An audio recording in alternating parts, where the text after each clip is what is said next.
اور یہ تو ایسی محسوس ہوتا ہے کہ جیسے ہماری قوم پہلے کیا کرتی تھی، پہلے طوائف پر پیسہ لٹاتی تھی اور ان کے اور ناچ گانے پر رقص و سرود کرتی تھی۔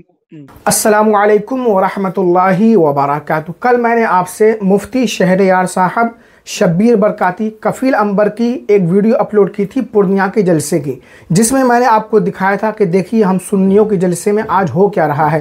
بہت سارے لوگ اس ویڈیو میں کمنٹس کرنے لگے، کچھ لوگ کہنے لگے کہ مفتی صاحب یہاں پر غلط ہیں، کچھ لوگ کہنے لگے کفیل انبر غلط ہے، کچھ لوگ یہ کہنے لگے کہ شبیر برکاتی غلط ہے۔ اب سوال یہ پیدا ہوتا ہے آخر صحیح کون ہے، غلط کون ہے، صحیح کون ہے؟ بریلی شریف سے بہت بڑا فیصلہ آ چکا ہے۔ آپ حضرات مفتی شہزاد عالم مصباحی صاحب جو اہل سنت و جماعت کے بہت بڑے عالم دین ہیں، ایک بار یہ آڈیو کلپ ضرور سن لیں تاکہ آپ پر حق واضح ہو جائے اور آپ یہ سمجھ سکیں کہ صحیح کون ہے، غلط کون ہے۔ اسے جاننا بہت ضروری ہے، ویڈیو ضرور دیکھیں۔ تو عرض یہ تھی حضرت کہ یہ مفتی صاحب نے جو ممبر شریف پہ جو ان لوگوں کی اصلاح کی ہے، اس کے تعلق سے پوچھنا چاہ رہا تھا، چونکہ لوگ کچھ یہ کہہ رہے ہیں نا کہ وہ کہنے کی کیا ضرورت تھی وہیں پر، اور وہ بھی مومن ہے، اس کا دل ٹوٹ گیا، اس طرح سے حضرت بات کر رہا، تو پوچھنا چاہ رہا تھا، فرمائے حضرت۔ یہ ایسا نا سوشل میڈیا کے ذریعے مجھے تو کچھ خبر ملی ہے، مجھے بھی کچھ احباب نے اور بھی کلپ وغیرہ بھی بھیجی ہے، جی اور کیونکہ میں تھوڑا مصروف تھا تعلیم میں، جی میں نے بہت زیادہ اس پہ دھیان نہیں دیا، جی تو اس میں اصل معاملہ کیا ہوا ہے کچھ مجھے تھوڑا سا بتائیں، کیا معاملہ ہوا وہاں، تو میں اس کے بعد کچھ جواب دوں۔ معاملہ حضرت وہ مطلب وہ شبیر بھائی جو ان کا اپنا انداز ہے وہ پڑھتے ہیں، وہ مطلب ڈیلے کے ذریعے پڑھتے ہیں، تو اس میں وہ جس طرح سے وہ پڑھتے ہیں تو ایک سمجھ لیجئے کہ لوگ ان جھومتے ہیں۔ میں یہ تو نہیں کہہ سکتا بھائی کہ اس میں لوگ ناچتے ہیں، میں تو یہ کہہ رہا ہوں کہ جھومتے ہیں لوگ، تو وہ مطلب وہ بشکل مطلب وہ ایسے سمجھ لیجیے تھوڑا سا جھومتے ہیں تو کودتے ہیں، تھوڑا زیادہ بھی ہو جاتا ہے، پیسہ لوٹاتے ہیں، تو وہی سب ہو رہا ہوگا۔ تو حالانکہ وہ اس میں تو ویڈیو میں تو حضرت نہیں ہے، لیکن ویڈیو میں تو وہی ہے، ماں شہریار صاحب آئے ہیں اور وہ سب جو ہے اصلاح کر رہے ہیں، ڈانٹ رہے ہیں ان لوگوں کو، بس وہی ہے۔ تو اس کے اوپر وہ جو ہے میں جاننا چاہ رہا تھا حضرت، ہاں بس یہی ہے۔ دیکھیے، پہلی بات تو یہ ہے کہ سرکار علیہ الصلوۃ والسلام کی جو مدح و ستائش اور آپ کی جو نعت خوانی ہے، جی یہ کار ثواب ہے اور عبادت کا کام ہے۔ ماشاء اللہ۔ اعلیٰ حضرت امام اہل سنت رضی اللہ تعالیٰ عنہ نے خود یہ ارشاد فرمایا کہ میں نے نعت خوانی قرآن و حدیث سے سیکھی ہے۔ ماشاء اللہ۔ تو اس کا مطلب یہ ہے کہ سرکار علیہ الصلوۃ والسلام کی مدح و ستائش اور آپ کی تعریف اور ثنا خوانی جی یہ قرآن و حدیث میں موجود ہے، یہ ہم اچھی طرح جانتے ہیں، ماشاء اللہ۔ اور یہ وہ کام ہے جو ہمارے اسلاف کرتے چلے آئے ہیں، جی اور حضور علیہ الصلوۃ والسلام نے اس فعل کو پسند بھی فرمایا ہے حضرت حسان ابن ثابت رضی اللہ تعالیٰ عنہ کے لیے۔ تو خود ایک حدیث پاک جس کی ام المومنین عائشہ صدیقہ رضی اللہ تعالیٰ عنہ روایت فرماتی ہیں، اور اس کا جملہ ہے کہ ان اللہ تعالیٰ یؤید ان جبریل یؤید حسان ابن ثابت، کہ حضرت جبریل امین جو ہے وہ حضرت حسان ابن ثابت رضی اللہ تعالیٰ عنہ کی تائید کرتے رہیں گے۔ حضور نے فرمایا کہ حسان کی تائید جو ہے وہ جبریل کرتے رہیں گے، اور ایک جگہ ہے ان اللہ تعالیٰ یؤید حسان ابن ثابت بروح القدسی، کہ اللہ تعالیٰ جبریل کے ذریعے حسان ابن ثابت کی تائید فرماتا ہے، ما نافحان رسول اللہ او فاخرہ، جب تک کہ وہ حضور علیہ السلام کی نعت پڑھ کر ان کا دفاع کرتے ہیں اور ان کی طرف سے ناز بھری باتیں عرض کرتے ہیں، یعنی سرکار علیہ السلام کی شان بیان کرتے ہیں۔ تو یہ ایک بہت اچھا فعل ہے، جی اس میں کوئی شک نہیں ہے، جی لیکن یہ چیز ذہن میں رہے کہ حضور پاک صلی اللہ تعالیٰ علیہ وسلم کی جو نعت خوانی ہے اس کے کچھ آداب بھی ہیں، ان آداب کا پاس و لحاظ رکھنا اور اس کا دھیان دینا یہ ہر مسلمان کی ذمہ داری ہے۔ جی بڑی معذرت کے ساتھ مجھے کسی سے کوئی قلبی جلن یا کوئی اختلاف نہیں ہے ذاتی طور پر، جی لیکن جہاں تک آپ نے جن موصوف کا نام لیا نعت خوانی کے حوالے سے، ان کا جو انداز نعت خوانی ہے وہ نہایت ہی غیر مناسب ہے، اور جہاں تک میں سمجھتا ہوں وہ شاید پڑھے لکھے بھی نہیں ہیں اور تلفظ بھی نہیں جانتے ہیں ان ساری چیزوں کا جو تلفظ کا طرز ہوتا ہے۔